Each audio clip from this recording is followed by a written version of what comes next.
چەمسەمەڵ وەک پایتەختی شەیدان و ئەنفال بەتەنها بەسەراتی پڕتراژیدیای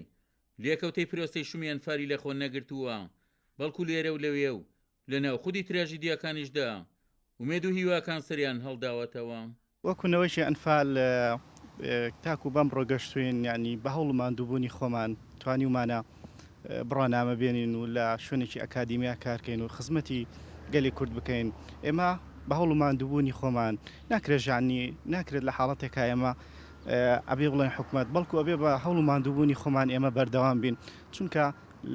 بە هەوڵ و توانای خۆمان ئەتوانین زۆر شت بکەین لە بوارەکانی خۆمان بە پێی پسپۆڕەکانی خۆمان. من وەکوونەوەیکی ئەنفال خاوەنی بڕوانامی ماستەرم لە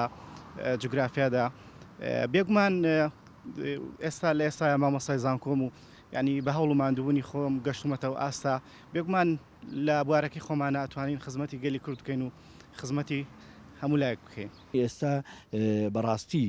بەشێکی زۆریان ڕاستە گەشتونەتە ئاستی بەرزی خوێنەواری و ئیشوکاری جیاجیاکەن لە بواری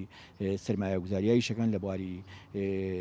زانکۆ و لە بواری کۆمەڵایەتی و لە زۆر بواری جیاجیایە پێگەشتون و ئیشەکەنوانە ئەمە بە هەوڵ و تەقەلای خۆیان بۆ من هیوادارم تواناکانیوان چین و تاوی ئەوان لەبەر چاو بگیرێ و ئەوە هەر ئەوان ببنە سەرمایەکی ئینسانی گەورە بنە سەرمایەکی مرۆیی گەورە بۆی کە جینۆسایدی ئەنفال و جینۆسایدە جیاجیەکانی نەتەوەکەمان لەبیر نەچێتەوە. لە دوای ساڵی 1970ەوە بە گوڵەچنە و بە نانەسچێ و هەروەها بە کرێکاری دایکەکان توانیان مناڵەکان پەروەردە بکەن، بەڵام خۆشبەختانە ئەوەی کە دایکەکان کردیان بە توانای خۆیان ئەنجامەکەی ئەوە بوو کۆمەڵێ پزیشک و ئەندازیار و مامۆستا و خوێنەواری لێکەوتەوە. بەڵام تا ئێستا ئەوەی ئێمە ئەیبینین حکوومەتی هەرێمی کوردستان بەرنامەی تەفعیلکردن و بەکرداریکردنی توانای گەنجان و توانای دەرهاویشتەی ئەو گوڵەچنە و ئەو ماندووبوونەی دایکانی نییە. سەرۆکی زانکۆی سەرموو کە زانکۆکەیان گەورەترین ناوەندی ڕۆشنبیریە لە سنوورەکە پێی وایە کسان و کوڕانی ئەنفال نمونەی کەسانی بەهرەداریان لێ بەرهەم هاتووە. لەم زانکۆیەدا کە لە ناوچەی چەمچەماڵ و گەرمیانایە ژمارەیەکی زۆر مامۆستامان هەیە کە کاتی خۆی لە جینۆسایدی ئەنفال منداڵ بوون، بەڵام بەهۆی تواناکانیانە و چۆن باوباپیرانیان کە هەوڵێکی زۆریان داوە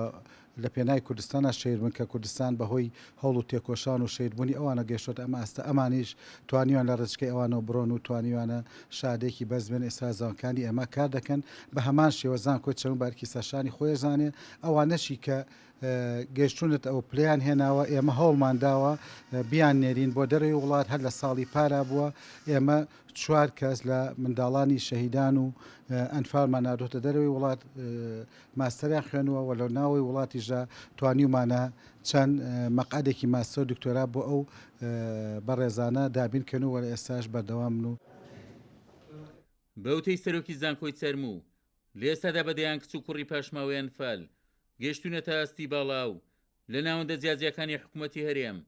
لە چەمسەماڵ و ناوچەکانی دیکەش خزمەت پێشکەش دەکەن. عومەر غەریب، کورسات نیوز، چەمسەماڵ.